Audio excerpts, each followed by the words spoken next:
Good evening, everybody, and welcome to another edition of 108 Stitches Baseball Talk. My name is Scott Morgan, Roth, the Motor City Madmouth.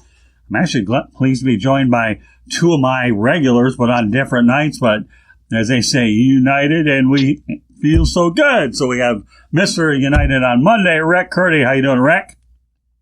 Hey, guys. How are you? All right, and Stuart Hack joins me on Thursday nights doing this. How you doing, Stu?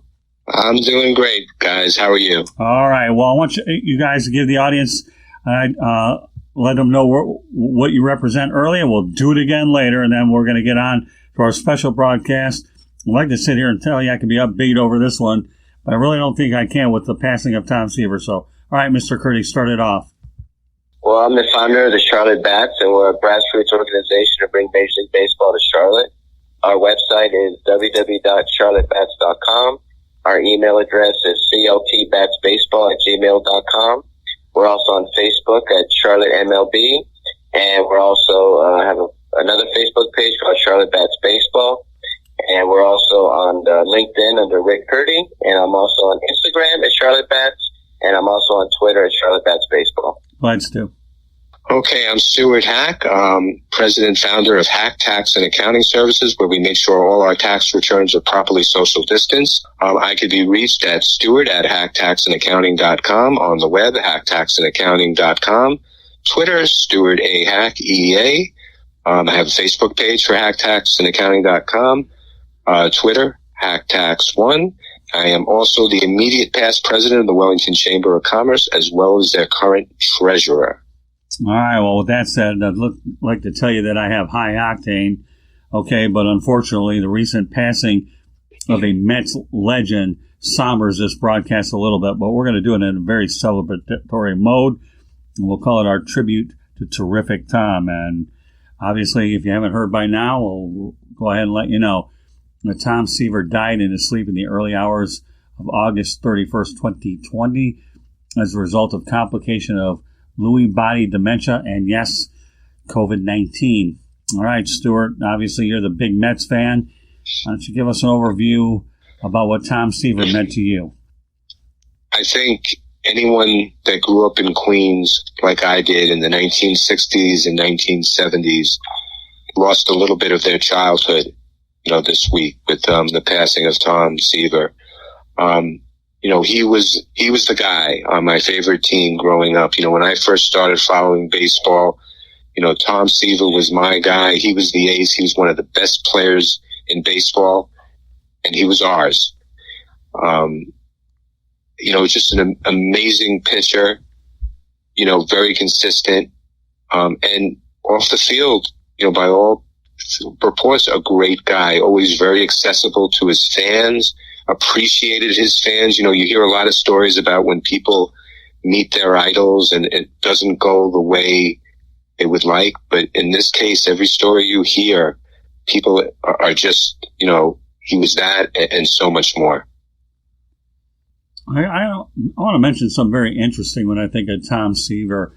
And I'm noticing this right now. His media nickname is referred to the cartoon character Tom Terrific.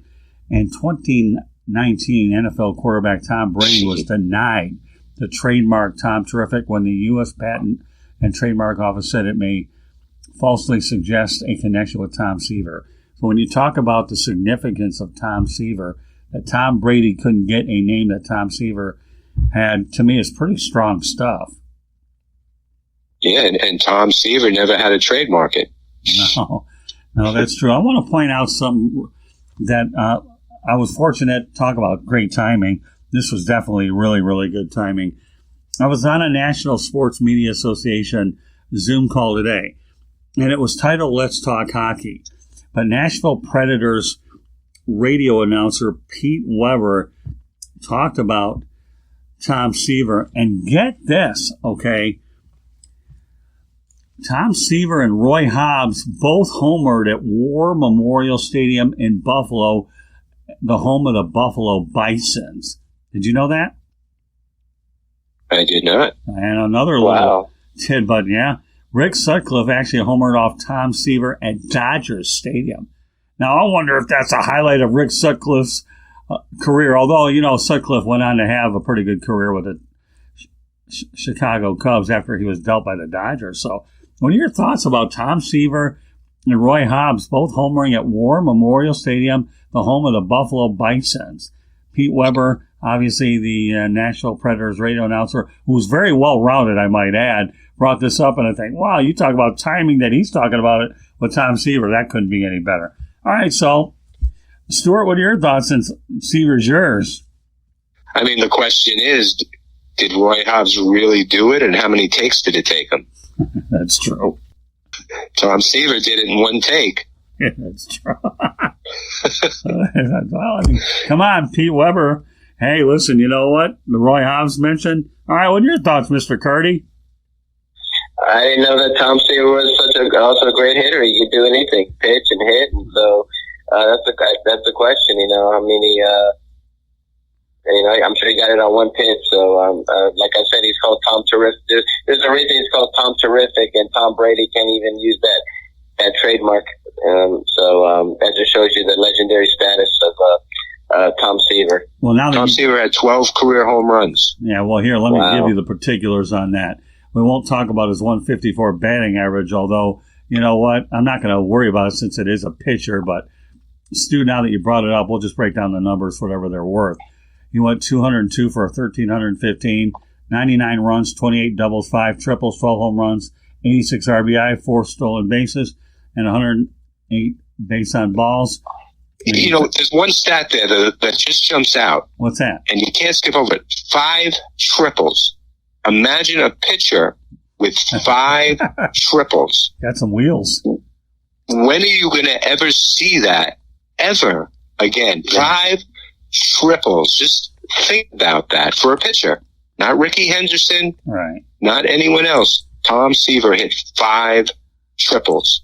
Well, he had some wheels, and defensively he recorded a .960 fielding percentage, so he went out there and fielded his position really well. So go ahead, guys. Take it over. I want to get my Pete Weber nugget in. Another story about Tom Seaver, just how, he was with other players' fans. So the Red Sox manager, Ron Renicky, relayed a story today. So Ron Renicky, when he was a player, his first big league home run was against Tom Seaver. So Seaver signed the ball afterwards, and he signed it to Ron. Why me, Tom Seaver? That's funny. That is so funny. And Seaver too, Ron Darling also relayed a story when he was a September call-up and in '83, and Seaver was with the Mets that year. And Seaver invited him over to the house for dinner. And I guess Ron was waiting in a room. At one point, he was by himself, and he got a little nosy. He had a couple of glasses of wine. So he opened one of the drawers, and he sees all these baseballs. And he didn't know what they were for. There was some scribble on it, but he didn't want to be too obvious. So after dinner, and I guess he had some courage after drinking the wine, he, when I said, "Excuse me, Tom, I noticed you had a drawer just filled with baseballs. What are they?" He goes, "Oh, those are from all my shutouts, all 61 of them." Wow, that's unbelievable. That's amazing. Yeah, that is pretty amazing. And he was on the amazing Nets. Yeah, he's a legend. Unfortunately, he was a little bit before my time. I was born in 1976, so I never really saw the prime years of Tom Seaver. I do remember him throwing the no-hitter against the Red as a Red, just an Red, and I do remember him having his 300th game as a White Sox when the White Sox had those hideous, ugly uniforms on. I remember, so I do remember Tom Seaver. So, but like I said, he's a legend. And he was one of the highest to get into the Hall of Fame. And he'll never be forgotten. When I heard that he died, I was sad to hear that because I know a lot of people grew up watching him and said that he was the best they ever saw. And he was also, not only was he the best, but he was just one of the most kindest, nicest people off the field. And he was he loved his fans and always appreciated his fans. And that's always great because sometimes you meet people that you're like so happy to meet, and then you meet them and you realize, wow, what a jerk. And, Tom was, what I've been told was just nothing but a wonderful, gracious, humble guy. Well, let's talk about the Hall of Fame now that you brought it up. Rick was voted in January 7th, 1992. His Hall of Fame percentage was 98.84%, 425 of 430. voted him. That 5 writers not doing it. So, but here's an interesting stat that really stood out to me, and this is something that most people won't get, but we will. Not only is he in the New York Mets Hall of Fame, but he's also in the Cincinnati Reds Hall of Fame. And I know you guys didn't even know that until I brought it to your attention. And of course, he had his no-hitter as a member of the Cincinnati Reds on June 16th of 1978. Think about it. We all knew he'd be part of the New York Mets Hall of Fame, but the Cincinnati Reds, well, little FYI. I mean, he had 5 one-hitters as a New York Met. And, he came really close, took a couple into the 9th inning, wasn't able to finish the job. And then his first full season with Cincinnati, it was actually almost 1 year to the day that he got traded. He throws one for the Reds. And one of the guys, and he beat the Cardinals, who had a first baseman named Keith Hernandez. Never heard of him. Okay. Yeah. What happened to him? Yeah. I don't know. I don't think he made too much. Probably did more as an announcer, though, right? He hasn't done so. He hasn't disappeared totally off the planet, right, Stu? Right, and Keith Hernandez, right, Seinfeld, but Keith Hernandez was a great defensive first baseman, probably one of the best in history. Right. And you can almost make a case for him in the Hall of Fame one day, maybe through the Veterans Committee or whatever they're calling it these days. But he was part of that game for the Cardinals. But Tom Seaver, pitching was an art form for him. And he always used to call his right arm his business partner. He made sure he ate his meals left-handed. He took really good care of his right arm. And what's interesting, you have a lot of guys that develop like in high school and college, big guys, they have the big fastball, but they don't really learn how to pitch. Tom Seaver had a growth spurt when he was in college. And that really was to his advantage because as someone who was in high school and even like before then when he pitched, he learned how to throw breaking stuff, change-ups. He became a pitcher. He didn't have the fastball, but he became a pitcher. So then when he shoots up to 6'1", now he's got a fastball and he knows how to use it and change his pitches. And that was one reason why he became such a great pitcher because he learned how to pitch before he had all the tools. A lot of people have the tools first and then try and learn how to pitch. So let me ask you a question, Stuart. I'm sure you'll probably get it. How many Mets hats are in the Hall of Fame? Well, I guess him, Piazza. Right. And that's probably it. I mean, they're guys that may have played a season or two for the Mets. We ain't throwing nothing past Hack. There's no way. I was trying to trick you on that. I can't trick this guy on the Mets. Shame on me for even thinking that. But yeah, along with Piazza, he's one of two players wearing a New York Mets hat on his plaque in the Hall of Fame. So, And another thing that's so impressive, when he pitched, he always used to go against the other team's aces. Yeah. And this was a period of time where the other team's aces were Gibson, Marichal, and Steve Carlton. So you think about all the stars he had against those guys and how successful he was despite that. He went mano a mano against them, head to head. And more often than not, he came out on top. I mean, he really was one of the greatest of his time. And I can remember it, and I'm happy that I can remember it, and I have memories of him pitching. Right. But sometimes you don't appreciate it when it's happening. You don't realize what you got. And now, when you see things, I remember I was working for an investment bank about 25 years ago, and there was a young kid there, and he had seen Gooden pitch in 84, 85, and 86. And he said to me, and this is how I really felt old, he said, you saw Seaver pitch. How does it compare to Gooden? And, what I'll say is when they were at their best, they can get into trouble and you have the utmost confidence they would get out of it without any damage. The difference was Seaver did it for many seasons. Gooden basically did it for 3 seasons. Right. Seaver Seaver showed up for his World Championship parade, but that's another story. I'm sorry, Stu. Back in that era, though, aces would always face aces. You're right. Bob Gibson, Juan Marichal, Steve Carlton. To me, that was common back then. Now, I mean, you see aces that go 7 innings. I don't even want to compare eras, but I can appreciate where you're coming from. I really do. Best versus best going 9 innings. That's really what I've always thought baseball was about. So continue your story, Stuart. So, I mean, he was a guy, it was an event when he pitched, especially when he was in his prime. You were going to get a great game. And he did it for so long. And he was just really one of the greats. And, I was just so fortunate to be able to, to see him pitch. I've seen him pitch in person. I mean, it's just, it was just an incredible feeling. And, it's a sad feeling now because you really feel like a part of your youth. You get to an age and people that you watch and you start seeing this, but this one really hits because, this was the guy. This was the reason people became baseball fans. For girls, this was their first crush. Everyone had his poster on the wall. They were wearing this shirt. This was the guy. He really was. And he'll never be forgotten. Hopefully that statue they're talking about at Citi Field will get put up. They'll get a giddy app on it and get it done sooner rather than later. And, maybe, they do something for him. And I know today's game against the Yankees, I know they had number 41 hanging in the dugout. Maybe next year they get a patch that they all wear on their uniforms for the whole season with number 41.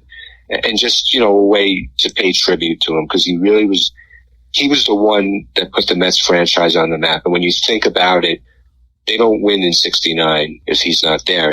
And also, one story that some people don't know, he became a New York Met on a fluke. So what happened was the Atlanta Braves signed him for a $50,000 bonus. But there was a fluke rule where they said you weren't allowed, after you signed, you weren't allowed to pitch college ball or amateur ball. And Seaver apparently had pitched in some sort of college all-star game.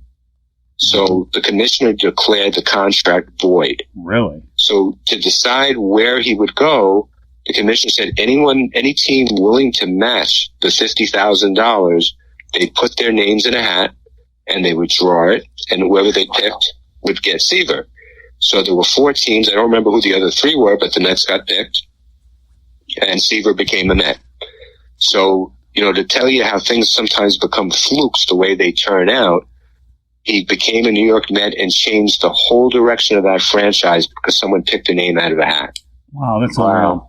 I would liken your loss when the time comes, and I hope it's not for a while, is when Mickey Lolich passes away. He's Al Kaline, I love Kaline, but to me, Mickey Lolich is my hero. He is. And thanks to Tom Gage, a former Detroit news sports writer, I ended up visiting Mickey Lolich in southwestern Florida and bought a few of his books. Didn't mind paying it. Got him on Peter Ween's broadcast, actually. And that, to me, actually was one of Peter and mine biggest shows. In fact, we drew over 5,300 for that broadcast. So just shows you the magnitude of Lolich, the 68 World Series. But I know how you feel, Stu. When the time comes that something happens to Mickey Lolich, I'll feel like you do now. Obviously, the history of the Tigers is a little bit more than the Mets, but nevertheless, you have a World Series history. And the Tigers don't win that 68 World Series without Mickey Lolich winning 3 and also hitting a decisive home run in one of those games. That's unreal. So I can appreciate the magnitude of your loss. But the story that you threw here with the Mets being able to get Seaver for that $50,000, that to me is surreal. So now, with that said, we had Jody McDonald on the broadcast, and his dad, Joe McDonald, had to make a trade he wished he didn't have to make, but you say that his hand was forced. Now that Rick Curti's on the broadcast, let's let our listeners hear the story again in case they missed it when we did this with Jody McDonald. Go ahead, Stu. So we had Jody on, and he relayed. It's funny, when I brought it up to him, at first he sounded kind of annoyed. People have been asking me about this for over 40 years. But then when he goes into it, he sounds like that 16-year-old kid again with all the excitement. So Jody's father, Joe, who has 6 world championship rings, was the GM of the Mets, and he was basically ordered to trade Tom Seaver. And the reason it got to that was because Seaver wanted to be paid. He wasn't eligible for free agency quite yet, but he wanted to be paid what like Don Sutton was getting, what some of the better pitchers were getting at that time. He wanted to stay a Met too. He loved New York. The fans loved him. He loved the fans. So he had gone to the owner, the Payson family, and he had gone to Joe McDonald and Donald Grant, who was chairman, and said, I want to sign. Let's make this happen. There was a sports writer for the New York Daily News at that time, Dick Young, who pretty much anyone who ever was in contact with him said he was a vile human being. But he had Donald Grant's ear. And the last straw was he printed a story. Nolan Ryan was with the Angels at that point, but the wives were friends. Ryan and Seaver's wives were friends from the time Ryan spent with the Mets. So Young, in what was probably that generation's fake news, in Young's column said that Nancy Seaver was jealous of Ruth Ryan because her husband was making more money than hers. Young printed the story. Seaver saw it. He stormed into the office and said, get me out of here. That was the last straw. So now M. Donald Grant goes to Joe McDonald and says, I don't care where, just get the best deal you can, but by that June 15th deadline, he can't be here. So now Joe McDonald has to try and trade him. He finds a partner in the Cincinnati Reds. The initial deal was an outfielder, Steve Henderson, a young outfielder who he came to the Mets, was second in Rookie of the Year balloting in 77. There was also Doug Flynn, who was an infielder for the Reds, wasn't going to crack the Reds starting infielder, but was a good defensive player, could play second and short. He was in the deal. The third was Raleigh Eastwick, who was a great closer in 75, had an off year in 76, was having a pretty good year in 77, but he was scheduled to be a free agent at the end of the year. So that was a deal that they initially agreed on. So Joe McDonald said, listen, he goes to the Cincinnati ownership of Cincinnati general manager, I think it was Bob Housen. He said, let me talk to Eastwick. I want to make sure I can re-sign him because I don't want to trade for him and have him bolt at the end of the year. So he gets Eastwick in there, and I guess Eastwick said some derogatory things about New York and the organization, and within about a half hour, he realized Eastwick wasn't going to stay. So he went back and he says, I can't trade for Eastwick. So Cincinnati offered to substitute Pat Zachary. Now, Zachary was the Rookie of the Year the prior year, and he was having an off year so far in 77, but that was what they were going to take. So enter Jody, who was I think 16 years old at that point. So Jody felt, he said to his father, Zachary isn't as good as Eastwick, doesn't have as much value. You got to ask for someone else. Ask for a young player. So Jody went through the Reds farm system and saw a young outfielder named Dan Norman. So he said, ask for Dan Norman. So Joe McDonald went to the Reds, said, if you throw in Dan Norman, we'll take him and Zachary, Flynn and Henderson. You got a deal. And that's how it went down. And as Jody put it, if Dan Norman ever learned how to hit a curveball, he would have been the next GM of the Mets. Huh. For real. It's amazing, too, when you talk about names of teams and they get identified in sports. I think one of the most common ones out there has to be the Miracle Mets. It has a good double M ring to it, too, Miracle Mets. But that's what the Miracle Mets were. They were Tom Seaver's Miracle Mets. They really were. And, to Tom Seaver and Gil Hodges, who managed the team, they believed that they could win. And, early in that season, the Mets had hit 500, and that was a big deal because up to that point, from 62 to 68, they were never close. And someone said to Seaver, you must feel really good now about 500. He goes, no, I'm not going to feel good till we win this. So when you have that and you have a manager who will only settle for being winners, then that's how you become successful. Mediocrity won't cut it. And that's why that team won. And, an interesting story when we had Ron Swoboda on, 1970, they won 83 games, finished in third place. And I asked him, were they complacent? Coming off 69, he said no. In fact, they worked harder in 1970, but the difference was all the other teams were gunning for them because now they were a threat. And that's why they weren't as successful, the year or two afterwards. Let's talk, Stuart, about the attendance factor, okay? And that's this. When you talk about a guy with the impact in the community that you have, okay, his departure from New York sparked sustained negative fan reaction as the Mets became the league's worst team, finishing in last the next three seasons. Combined with the Yankees' resurgence in the market, attendance dipped in 1978 and plunged in 1979 to 9,740 per game. And then Wow. Donald, I mean, think about a guy when you talk who owns a region, 9,740 per game. And that's when M. Donald Grant was fired after the 1978 season, and Joe McDonald was fired after the 1979 season following the sale of the team to a publishing magnate, Nelson Doubleday Jr., and a sardonic nod to the general manager. And that's when Shea Stadium acquired the nickname Grant's Tomb. But think about that, 9,740 per game.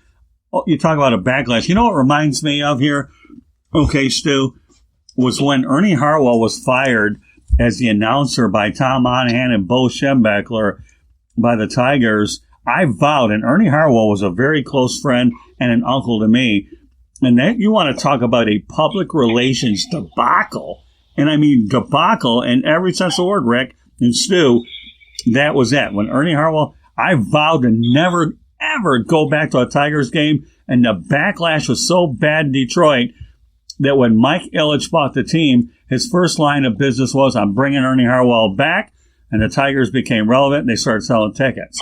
When you talk about a backlash of a team losing an iconic individual, not only does it hurt you in public relations, it kills you at the gate. Unreal, isn't it? Yeah. I mean, when, Seaver came back later in the 77 season as a member of the Cincinnati Reds, and I remember he pitched against Jerry Koosman. He beat the Reds 3-1. And it was actually, they used to have a post-game show. Ralph Kiner, one of the announcers, a former player for the Pirates, had a show, Kiner's Corner. And he had Seaver and Koosman on the show after. And it was such a bittersweet moment. I mean, they were close friends, but it was just so sad to see Seaver come back to Shea Stadium, in a uniform other than a New York Met uniform. And it wasn't even about, who won or lost the game. It was just something that, as a Met fan, it could have been avoided. It wasn't, Seaver wanted to stay, the fans wanted him to stay. And because of the vendetta that really two men had for him, he was gone. And even when he came back over the years for other teams, when he won that 300th game for the White Sox, we mentioned it before. First of all, what was interesting, a complete game win. He was 40 years old at the time, which is pretty incredible nowadays. The final score of the game was 4-1, which is, he wore number 41 for those who didn't know. And the other thing too, the Mets longtime announcer, Lindsey Nelson, who had been an announcer from 1962 to 1978 or 79, I believe, Marty Appel, the Yankees PR guy, allowed him to broadcast the game with Phil Rizzuto because they thought Seaver could win. And Lindsey Nelson, and I don't think Steinbrenner could have been too happy about this, but Lindsey Nelson actually called the final out of that game of Tom Seaver's 300th win as part of the New York Yankee broadcast booth. So and the Met fan probably wouldn't be too happy about that either, because you think Seaver's supposed to do that as a Met. And it would have been nice to keep Lindsey around a few more seasons, although Lindsey actually was getting up there and chose to leave. The Mets didn't let him go. But it was just very bittersweet. Seaver came back for one season in 1983. The Mets traded back for him from the Reds. And then, at that time they had the compensation draft. So if a team lost a player for free agent, there would be a pool of players not protected, as far as who they can pick. And the Mets made a calculated gamble. Frank Cashen, who was the GM at the time, decided to leave Tom Seaver unprotected because he didn't think a 39-year-old pitcher would really generate any interest. So he decided, I'm going to protect backup catcher Junior Ortiz, leave Seaver unprotected. But sure enough, the White Sox swoop in and take him. Now, you could also make the argument that maybe the Mets don't win 86 if they still have Seaver because, he's aging. And this allowed, actually, Doc Gooden to join the rotation in 1984 with Seaver's absence from it. And I think you almost wonder, because Davey Johnson took over the team in 1984, and Davey was very, very open in what he wanted, very brazen. And he announced, even before he took the Met job, he had managed in Single A the year before. He managed Gooden in Single A, and Gooden had an incredible year. And it was common knowledge that he was either going to go AAA or he was going to go to the big club in 84. And Davey Johnson said, wherever I'm managing next year, Dwight Gooden is on my team. Right. So when he got the Mets job, sure enough, Dwight Gooden made the Mets and pitched for Davey. Would he have done that if Seaver had, been protected? I don't know. But that, I think the fact that Gooden was so successful in '84 probably helped some of the backlash of losing Seaver again. And then, as some people know, in '87, Seaver thought about making a comeback, came back, pitched a couple of simulated games, pitched some games in AAA, really got hit hard. And, he just figured, I think as he put it, paraphrasing, I think my body has thrown enough pitches and I'm done. Stu, I love your reference, how you talk about his arm being his business partner. I think that's really neat. But let's talk a little bit about Seaver's Cincinnati career for a moment, all right? Mm-hmm. And that's it. Seaver recorded his 3,000th strikeout against yours truly, Keith Hernandez, at that time of the St. Louis Cardinals. And then, of course, and then in 1982 suffered through an injury-ridden campaign, finishing 5-13. But what few people realize with the Reds, that in 6 seasons with the Reds, Seaver was 75-46 with a 3.18 earned run average and 42 complete games and 158 starts. Those aren't shabby numbers. They're pretty good, which probably validates why he's in the Cincinnati Reds Hall of Fame, and much less throws that no-hitter. So, in the eyes of Cincinnati people, they're probably mourning, maybe not as much as the Mets fan base, but, Cincinnati, which has an incredible history in its own right, can feel a little bit of the pain in this loss as well. Rick, what are your thoughts about the education you're getting about the New York Mets here? Amazing. That's amazing.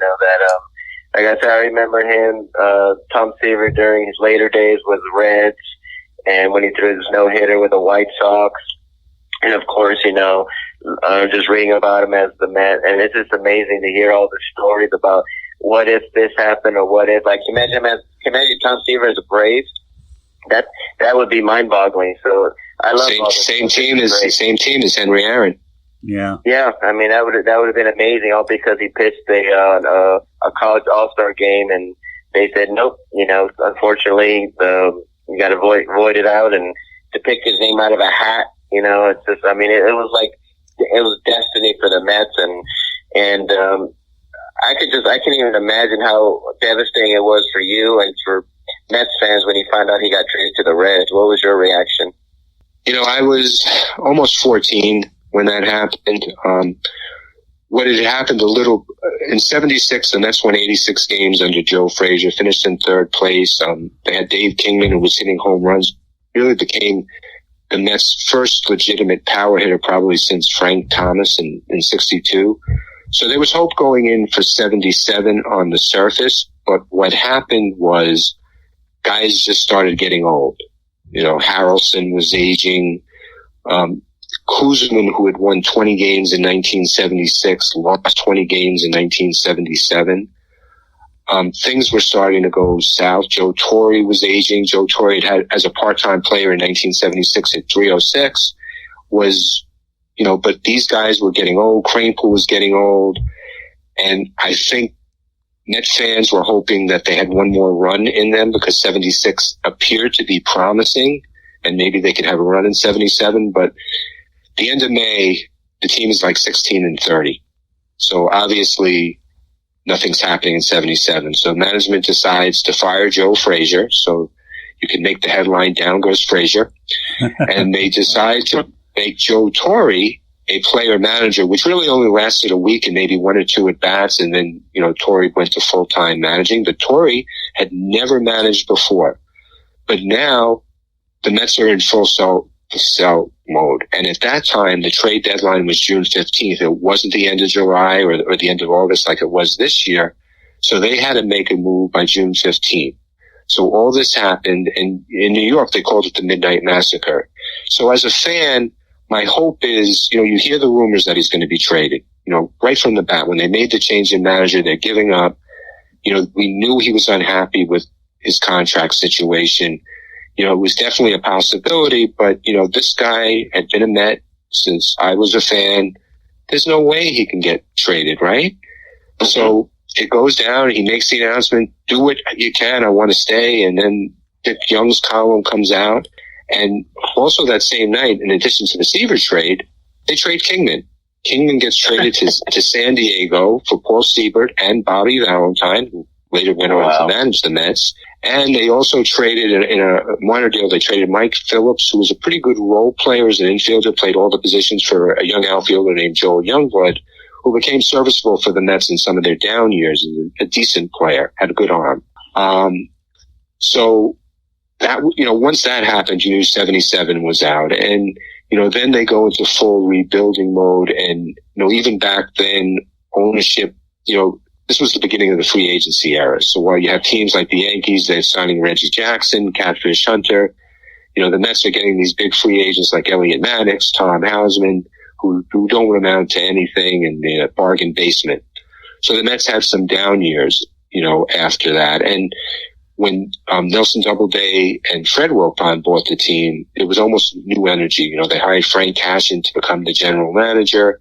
Cashin had a good history with the Baltimore Orioles in the 60s into the early 70s. And they started to turn it around. They were spending a little money, more so on Doubleday's side, because as you could see, Wilpon was never really big with the spending of the money. And they became competitive again, and eventually they became a world champion again. But it was a tough moment when, you lose Seaver. That was a big hit. And even, Kingman, it just as a fan, to have your season basically end in June. You knew the record wasn't good, but you always have hope as a Met fan, because if you remember, even in 1973, they were a last place team August 31st. I mean, it was a tight division. They weren't that far out at first, but they had a hot September and won the division. So it was a big blow, as a young fan, because, that's your childhood, and now all of a sudden he's gone. And it's almost like, well, what do I do now? Who am I going to root for? What player on this team am I going to root for? What do I do? Pat Zachary became a serviceable pitcher for the Mets, but he was no Tom Seaver. Steve Henderson was a decent outfielder. And in a little bit of trivia, they eventually traded him for Dave Kingman to come back. Doug Flynn, always liked, great defensive second baseman. I think he had 2 or 3 triples in one game. He had his moments, but he wasn't like a Bud Harrelson or a Felix Millan. He wasn't them. This was like, I guess as a fan, and I guess everyone in different teams, you have to go through it when players change. But it just seemed like it happened all of a sudden. They just ripped the Band-Aid right off of us. So, you're kind of in shock that it happened, and then you just, over time, you have to rebuild. Now, on the plus side, as a teenager, I was able to sneak into games, buy upper deck seats, and sneak down to field level and have a lot of good, I had a good view for a lot of crummy games. But, overall, you miss the competitiveness, the excitement that Shea Stadium had. When they were competitive, when they were contending for a championship, you missed that competitiveness. When Shea was a ghost town drawing, 9,000 fans, 10,000 fans a game, it was really kind of sad. Let me throw a few more footnotes at you, especially guys. Since now in Citi Field, they have 9,000 cardboard cutouts. It almost had the same sound. That's interesting. Let me throw a couple more interesting facts at you guys, all right? Ready for this?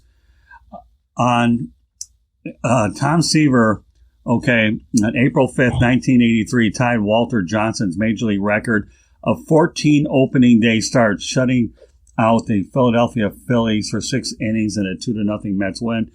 They did have a 9-14 record that season. You talked, and we'll go ahead and talk about some Mets stuff, and then I want to throw some Lindsey Nelson stuff at you.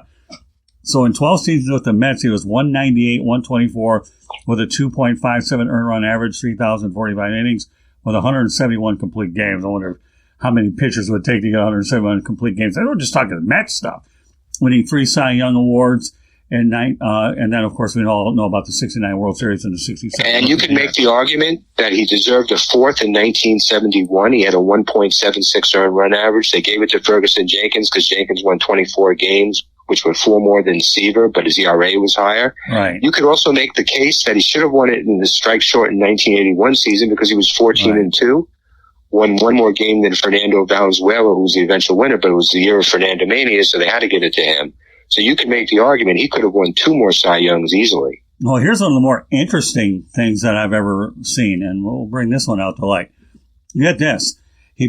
Tom Seaver pitched 2.5 seasons in Chicago. Rick, don't worry about whatever the uniforms are. They are what they are, okay? and recorded his last shutout on July 19th, 1985 against the visiting Cleveland Indians. But in an anomaly, okay, Tom Seaver won 2 games on May 9th, 1984, where he pitched the 25th and final inning of a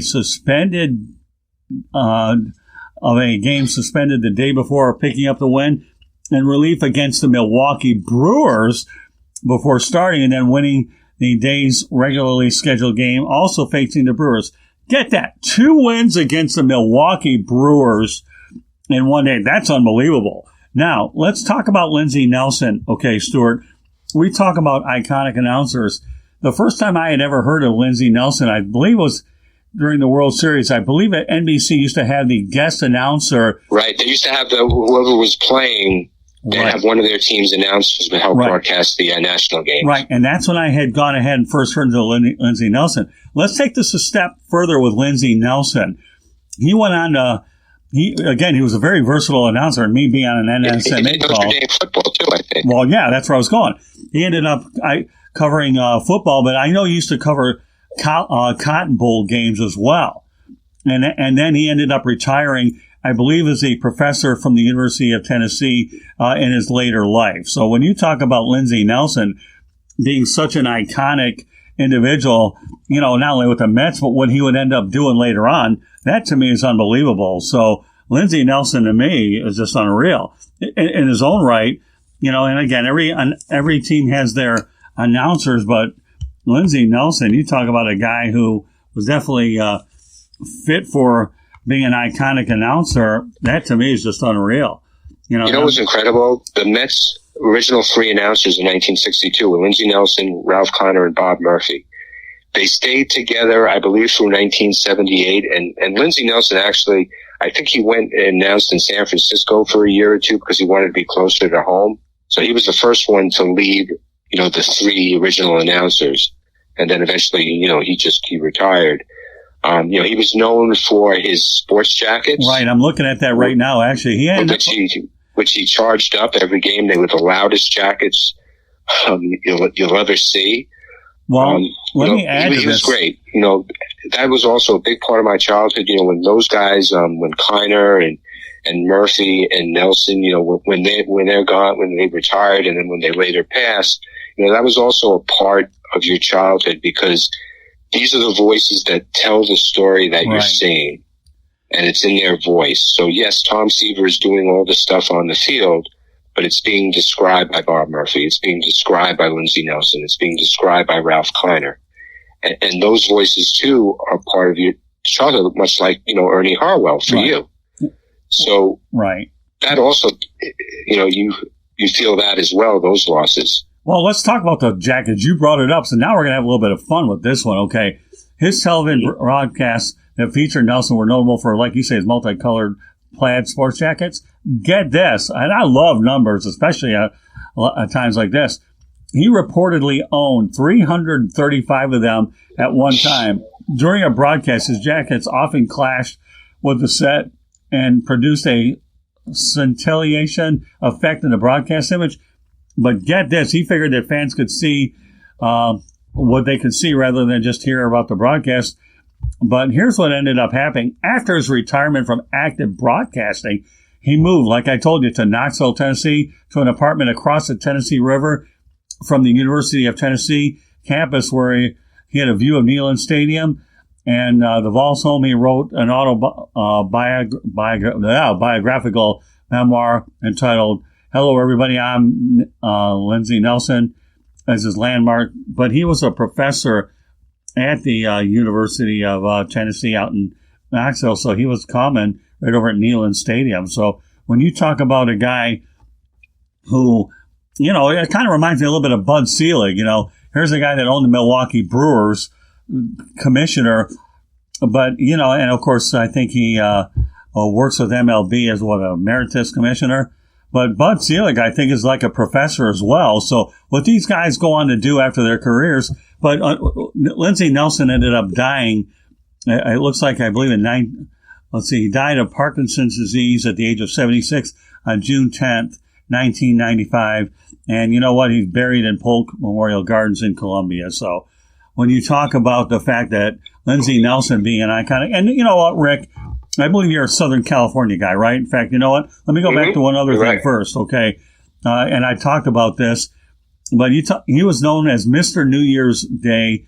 Nelson subsequently did the play-by-play of the Cotton Bowl Classic for 26 seasons on CBS television. I know my broadcasting stuff, okay, folks, where he earned a widespread recognition for his Tennessee drawl and his signature opening greeting, Happy New Year. This is Lindsey Nelson in the Cotton Bowl in Dallas. And he also called many Army-Navy games for CBS, including the 1963 contest in which instant replay was actually first introduced. What do you think of that? And then, of course, you get this. We'll take it a step further. In 14 years, Nelson was the syndicated television voice of Notre Dame football, and he also called the Mutual Broadcasting Systems on Monday night. So when you talk about the fact that he also did NFL games from 74 to 77, in addition, he had quite a distinguished career beyond baseball, but also on the gridiron. So, are we going to be saying that about Joe Buck in like 30 years? I don't know where I'll be in 30 years anyways, but I did meet Joe Buck, and I had a chance to meet Jack Buck over at Pompano Beach Municipal Stadium when the Texas Rangers took on the, I believe it was the St. Louis Cardinals. I met Dan Kelly there, Jack Buck, and an interesting story that I have is when Jack Buck took the window out and got nailed by a foul ball, and I told Joe about it when we were at the Super Bowl, and that was when I was with Rudy Reyes working on an assignment. I don't know, but when I told Joe about it, he actually got a kick out of it, and Joe and I got a photo. I don't know in 30 years. Listen, I'm 57, so if it does in 87, I don't know, Stuart, where we're going to be by then, but I don't know what will happen then. But you talk about not only Tom Seaver, but Lindsey Nelson in his own right, connecting great players to great announcers, and you've got a situation that's come full circle in many ways. And I think we have to talk about Tom Seaver's broadcasting career. By all means, do it. Yeah. Because Tom announced for the Mets for a period of time, announced for the Yankees. So him, Fran Healy, and Tim McCarver were the only three ever to announce regularly for both teams. In addition, you remember for many years, Vince Scully and Joe Garagiola worked together for NBC. Well, when Garagiola left, Tom Seaver replaced him and worked with Vince Scully on the national broadcast for NBC. And in 1989, did the All-Star game in the NLCS. So Tom Seaver, in his own right, had a pretty successful career as a broadcaster. Well, you got to remember another story, though, behind that, though, was Vince Scully refused to work with Tony Kubek, too.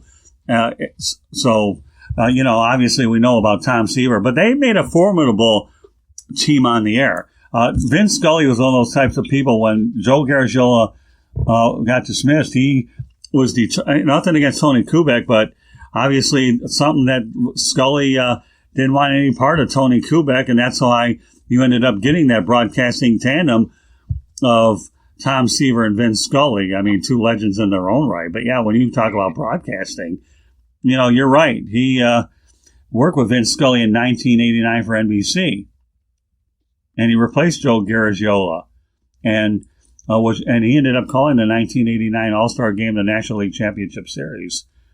And he also worked as an analyst for Yankees telecast. Too bad he couldn't play for the Yankees, but boy, they didn't think about putting him on WPIX in 1989 to 1993, and for a Mets broadcast from 1999 to 2005 on WPIX. You're more familiar with those stations than I am. And he used to make fun of Phil Rizzuto because when he won that 300th game at Yankee Stadium, it was Phil Rizzuto Day. Oh, is that? So he used to really needle Rizzuto about that, and Rizzuto used to get, everyone needles Rizzuto about everything. We could probably do a whole other show about Phil Rizzuto. I'm sure. But it was Phil Rizzuto Day, and Seaver went in, won his 300th game. Lindsey Nelson called the last out. Everything, I guess in life, it's the circle of life. Everything is connected. So when you summarize Tom Seaver's legacy, Stuart, you're probably more qualified to do it than anything else. How would you summarize everything and put everything in perspective about Tom Seaver? He was one of the all-time great ball players, great pitchers, and one of the all-time great human beings.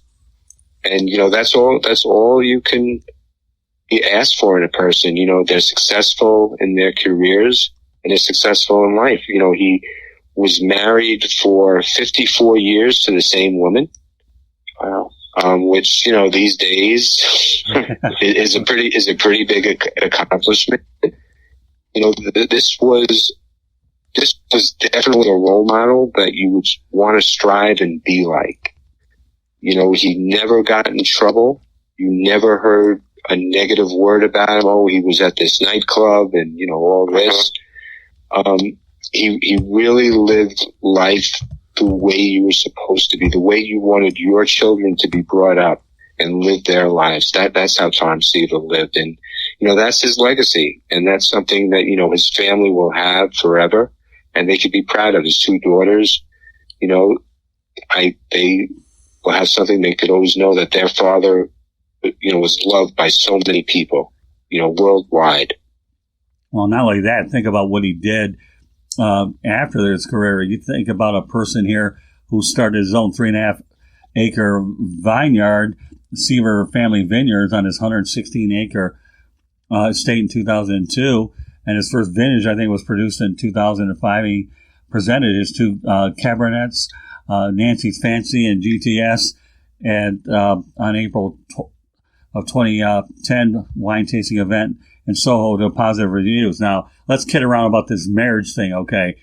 By the time I am married to my beautiful wife, Candy Ebling, okay, Morgenroth, I should say, it'll be 2067 since we were married in 2017, and my goodness, holy cow! I think 2017 plus 50 is what? Let's do the math here, okay? 27. Now, can she cut? Does she have the power to cut your mic now? Well, she's practicing social distancing here during COVID-19, but 2067 for my 50th. And I don't know what Miller Park will be called by then. Well, I know it won't be called Miller Park next year. I think it's some insurance company. So, who knows? See, I have a shot because my 50th will be 2042. Well, you're closer to yours than I am mine. I mean, who knows? And I'm not married, so. Well, you don't have to worry about it. I'm not part of this conversation. Yeah, no, that's I'm okay. I'm looking to get a second date. I hear you. Yeah, I don't know. 2067. Who, for all I know, they might tear down Miller Park because they think they could do something better. My goodness. Those stadiums go down in 30 years. I hope not. But the restaurant that's in there is already gone, and they'll be announcing it another time. So, I don't know. Unbelievable. You talk about what Tom Seaver did on the field, off the field, both as an announcer and in the wine business. I think he's somehow, some way, he's toasting somebody up in heaven. Rick, what are your thoughts about Tom Seaver? And then we'll wrap up the broadcast in a couple of minutes. He was an icon. I mean, like I said, he was before my time. But when I started getting into baseball and all that stuff, you hear about Tom Seaver. It's like one of the greatest pitchers of all time. And he was just no scandals. I mean, especially now with all the social media going on, you never hear not one negative thing about him. And just, he was a great human being. Married for 54 years, which is incredible. Especially being an athlete, I'm sure he got mobbed by women all the time. So, just a great guy, legend. He's just an icon. He'll never be forgotten. And anyone that loves baseball knows who Tom Seaver is. And whether you grew up in that era or you didn't, you knew he was like one of the greatest pitchers of all time. And everybody will remember the 69 Mets. Yeah, well, let's have a little fun with this number, okay? And there's a lot of numbers, but the one that stands out right now based on today's times, and I know there are a lot of other pitchers that have had more of these, but 231 complete games in a career, my goodness. And I wonder how many pitching stands will have 231 games in 10, 15 years, just kidding around. Now, You want to talk about joking around? Prior to this broadcast on the Sports Exchange, we had Mel Farr and Xavier McKnight on. And you want to talk about before your time, Rick Curti, at least the one thing I could say very safely on this broadcast is between Stuart, myself, and you, Xavier McKnight was being kidded around by Mel Farr and I because he didn't know what a transistor radio was. Oh, Lord. Lord. He's 24. Well, I feel old when I get old when people say payphones. What's a payphone? What's a phone booth? And I'm like, oh, my Lord. So I know it's just insane. But yeah, Trent, he didn't know what that was. Oh, he's 24 years old. Come on, Rick, cut the kid a break. I used to change the channel by actually, are you sitting down? By getting out of my chair and walking to the television and changing the channel. Right. Yeah, but come on. I remember having a Walkman and all that stuff. Well, he knew what that was, though. Like, what? He knew what a Sony Walkman was. Yeah.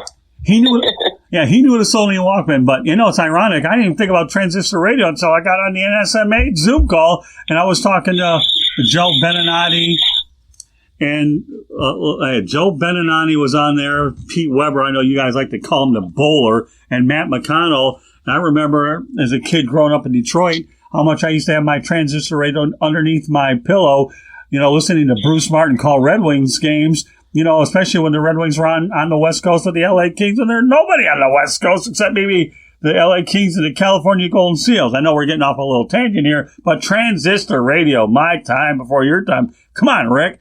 You're in your 40s. At least you knew what a transistor radio was, and we know Hack did. Yeah, I know what a transistor radio is. And, I didn't have one, but I know what they are. So that's kind of the worst feeling in the world, Rick, is listening to a game late at night, lying in bed with your transistor radio, and the battery dies. Oh yeah, that was. But we have to cut the X-Man a little slack there. I mean, he was really. He felt like a real child with two senior citizens. I mean, Mel Farr's in his 50s like I am, but poor Xavier McKnight. But, at least he knew about the Sony Walkman. It wasn't so bad. But still, but when you come into full circle, Tom Seaver to the Mets, and every town in baseball, let alone in any sports town, has an icon. Unfortunately, again, Mickey Lowe stands out to me, but we lost, obviously, Al Kaline earlier in the year, and of course, everybody we've lost this year is unreal. So, I mean, I don't want to get into that discussion, but with Tom I know how I would feel when Greg Max died. He was like my icon of my era. To me, he was the greatest pitcher I ever saw, one of the best pitchers with control. I mean, the man, never walked anyone. And he never had a big arm. He wasn't imposing, but he was so methodical what he did. And I can't even imagine when Greg Max dies. I'll be like, you guys mourning Tom Seaver. I'll be like, man, this guy was one of the greatest pitchers I ever saw in my whole entire life. Well, as much as I love Ernie Harwell, I got to tell you this, and I do love Ernie Harwell. Can you imagine what would happen in Los Angeles when the time comes? And I hope we don't have to talk about this for a while. What about Vin Scully? Yeah, I grew up with Vin Scully. Yeah. I mean, I just remember Farmer John and him doing all these commercials and doing the play-by-play. And I mean, who's going to forget when Kirk Gibson hit that home run off of Dennis Eckersley? I mean, he's an icon. And when Vin Scully dies, I mean, that's just going to be like, oh, man. Well, I heard in the last day or so, however, that Vin Scully actually got on Twitter. Can you imagine how many followers he's going to have? Wow. I don't know. Stuart, would you want to venture a guess? I mean, if indeed Vin Scully has a Twitter account. I heard about it. I followed him today. Oh, did you really? Yeah. Let's find out what he said. See what he has to say. I mean, I got to find out how many followers the guy has. Hold on. Let's go ahead before we wrap up the broadcast. Now that we're on the social media kick. Yeah, let's go ahead. Vin Scully. All right. Let's see. Vin Scully. How many followers does he have so far? Well, I don't know if he has any followers, but he's on there already. He said, hello, everyone. This is Vin Scully here. Delighted to join you on Twitter. Have a great day. And you know what? The retweets so far, and he has 2.6 million views on his appearance there and 17,100 retweets. And that's just that. In terms of how many likes, 75,700. And I don't need to go any further. That's a lot. Yeah. I can't count that high. Yeah. And I think a lot of Bill Plaschke was saying, why is Vin Scully jumping into social media at the age of 92? And he says he misses the fans. Oh, my goodness. Unreal. Oh, I think we've heard everything. So, all right. Well, with that said, okay, any other final thoughts about Tom Seaver, Stuart? Yeah, one famous quote that I want to put out there was made by Reggie Jackson. When they asked him about Tom Seaver, he said, and I'm paraphrasing, blind people come to games just to hear him pitch. Sounds good to me. What about you, Rick? Mm-hmm. What do you want to say about it? Well, just he was an icon, and I remember when I heard that he passed away, and I said he's one of the last icons of pitching, and just a great role model, great human being, very successful, one of the greatest pitchers of all time. He will never be forgotten. So I just remember him as a true icon that will never be forgotten. All right, well, I'm going to end it on a certain note, but why don't you go ahead, Rick, let everybody know once again your contact information, Stu, and then I'll go ahead. I have one other final thought before I get to my information. Go ahead, Rick. Say it. Go again. Okay, my my website is www.charlottebats.com. Our email is CLTBatsBaseball@gmail.com. I'm also on Twitter, Charlotte Bats Baseball. I'm on Facebook at Charlotte MLB. I'm also on there, Charlotte Bats Baseball. I'm on LinkedIn under Rick Curti, and I'm also on Instagram at Charlotte Bats. Go ahead, Sue. All right, Stuart Hack, Hack Tax and Accounting Services, where we completed 231 tax returns last year, the same as Tom Seaver. HackTaxandAccounting.com is the website. My email is Stuart@HackTaxandAccounting.com. I can be reached. I'm in Wellington, Florida, Palm Beach County, 561-214-6171. I'm on LinkedIn, Stuart A. Hack, EA, Facebook, Hack Tax and Accounting, and Twitter, Hack Tax 1. All right, well, I want to go out there and put a COVID reference before I close this thing out. First of all, for all you folks that are listening to us, you're listening to 108 Stitches Baseball Talk. My name is Scott Morganroth, along with Rick Curti and Stuart Hack. Both of these guys here are on the show on different nights, but tonight we were fortunate enough to bring them both together, and I'm glad we did. With that said, you can hear these broadcasts wherever you get your podcasts, but other sources for which to find them include Apple Podcasts, Spreaker, Spotify, iHeartRadio, Google Podcasts. I'll say it again. Apple Podcasts, Spreaker, Spotify, iHeartRadio, and Google Podcasts. You can contact us at Twitter at Tribune South. That's at Tribune South on Twitter. Facebook, South Florida Tribune. We also have Instagram, South Florida Tribune. YouTube channel, which a lot of us are getting into. We'll be doing more of these broadcasts visually. Please subscribe, South Florida Tribune. And the website is www.southfloridatribune.com. Our email address is southfloridatribune@gmail.com. And LinkedIn, you can reach me at Scott Morganroth. Now, I should point out before I wrap this bad boy up that I ask everybody out there to please take COVID-19 seriously. Wear your mask, practice your social distancing, common courtesy, stay home, stay safe. The beat goes on and on. I should also point out to folks that we're going through a very unsettling period of time, so Black Lives do matter, and justice for Jacob Blake and any other individuals that are going through these racial injustices and racial inequality. I don't like to make many alcoholic references, but I will this time because I believe it's very, very appropriate. Okay, I've heard that commercial, this bud's for you. So on behalf of Tom Seaver, Tom, rest in peace, okay? And I want to tell you, Tom, this tribute, terrific Tom, is for you. So on that note, on behalf of Rick Curti and Stuart Hack, my name is Scott Morganroth, the Motor City Madmouth. Thank you for joining us on this edition of 108 Stitches Baseball Talk. And please tell your friends about us and listen to these broadcasts. We work very, very hard to make sure that you're entertained. We try to put all of our thought and our heart into these broadcasts to give you the best possible broadcast that we can put together. So once again, guys, any closing thought before we call it a night? I just want to say thanks for having me on the program. It was nice meeting you, Stuart. Hope we can do the show again. And I want to thank you for all the great Tom Seaver stories. You know, like I said, he was before my time, but it's really great to get a perspective of what a true icon Tom Seaver really is and really was.